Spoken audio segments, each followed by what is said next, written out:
everyone, Alexa Dunn here, and today I am going to be talking all about the process of getting blurbs for your book. Disclaimer as always, this is really about my experiences with traditional publishing. Some of these things may be the same for indie publishing, but many of them will be a little bit different because there are agents and editors involved in some of this blurb process stuff. But I'm going to talk about getting them rather than giving blurbs. First of all, because I have no experience being asked for blurbs quite yet. If that does happen, I'll have more to say. I did get a couple of requests from you guys on Twitter about how to write a blurb.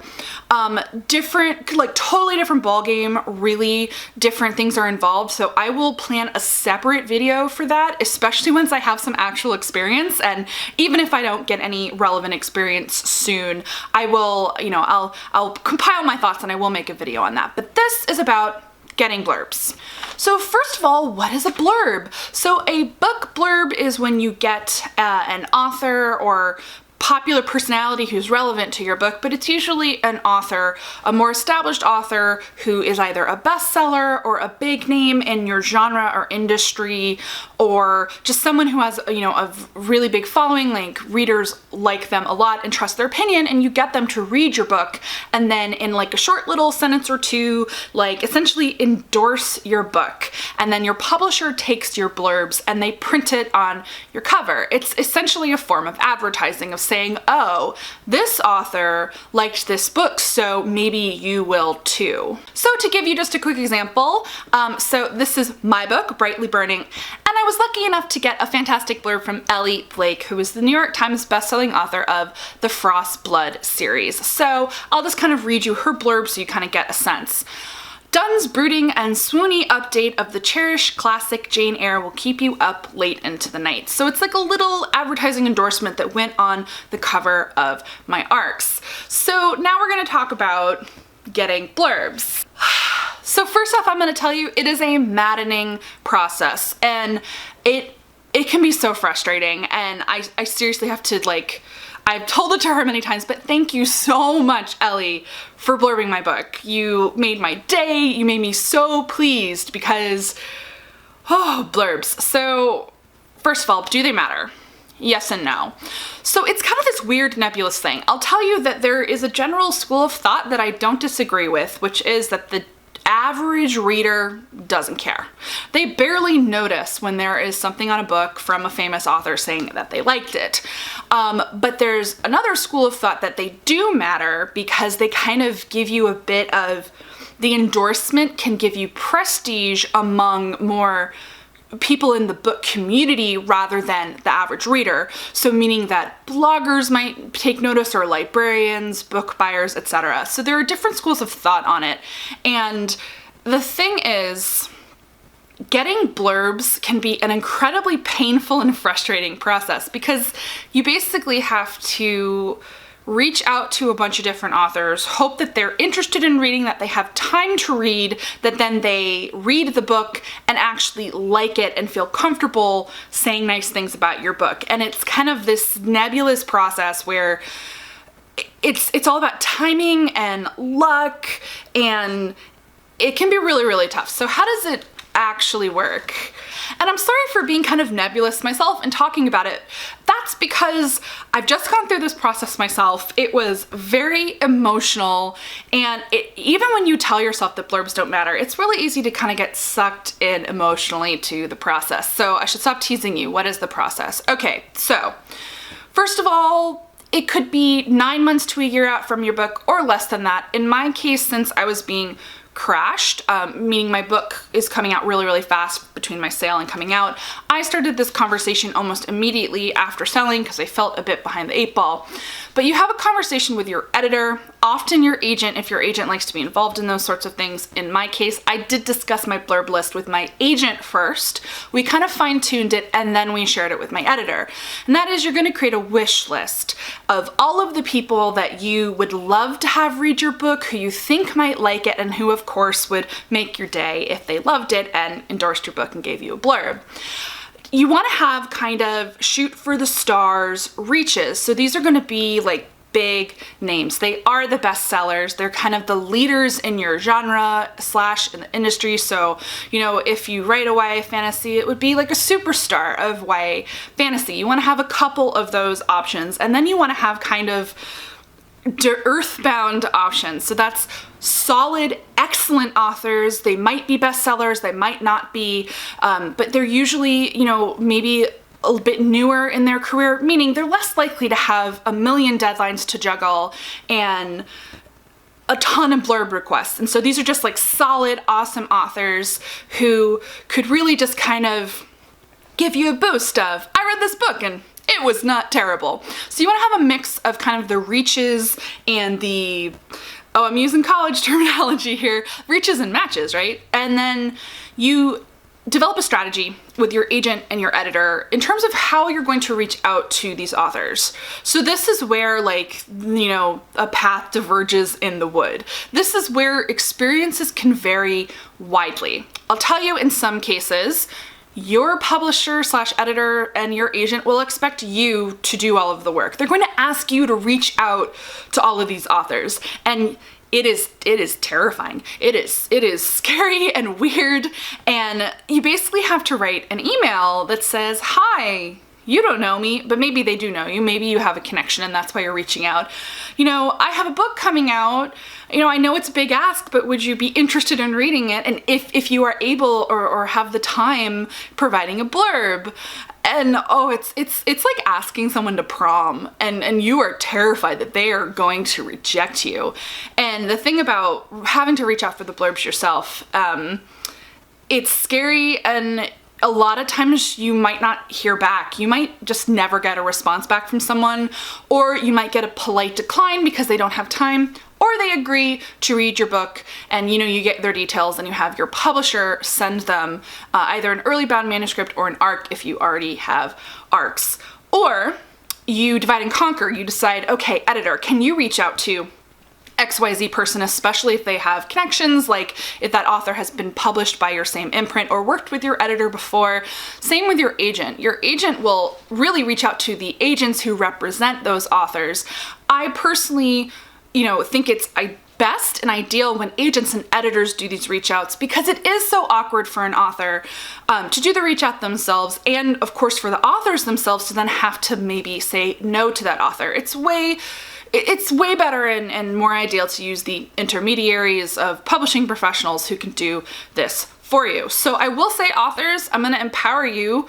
Don't be afraid to flat out ask, to push back a little and say, actually, I'm really not comfortable reaching out for blurbs. Do you mind doing it? 9 times out of 10, your agent should be comfortable doing it on your behalf. Now, if you do have to write your blurb email yourself, or if you're just curious what your agent or editor might do when they are asking for blurbs, essentially it is a polite ask that offers the potential blurber an out. You say, hi, you know, I'm so-and-so, or my client so-and-so has book coming out X date. You know, you want to give a brief elevator pitch. It is XYZ. If you would be interested in reading, I can send you an early bound manuscript or an ARC. I completely understand that, you know, you may not have time, you have a lot on your plate, but if you're able to read it or to, you know, try to make time in your schedule, I would really appreciate it. I think it's a good idea to give kind of a firm deadline. Say, you know, I would need, if you are able, we would need to get blurbs back to my publisher by X date. Thank you so much for your consideration. Again, I'll completely understand if you do not have the time. So the reason you want to offer an out is you never want your blurb request to sound like a demand. You don't want to come across entitled, because it is such an awkward dance asking another author to read your book and then essentially put their name on it. It's an endorsement, and some authors, first of all, some of them genuinely don't have the time, and so you just want to give them that out to be able to say, oh, thank you so much for thinking of me. I'm totally slammed with deadlines, and I don't think I'll be able to do this. But also, this offers them a nice out, and of course, eventually, if it's you being asked for a blurb, you'll appreciate this out too, and that is, well, the answer to the question you're probably asking. what if they don't like it? The reason I like to give them an out of, I understand that you're really busy and I'll understand if you don't have time to read or blurb, is if they do read your book or start reading your book and realize, oh, this is so not for me, this is just so not to my taste, and I don't feel comfortable blurbing this book, you've given them an out so that everyone can kind of skip off into the sunset going, oh, they didn't have time to do it, it's fine.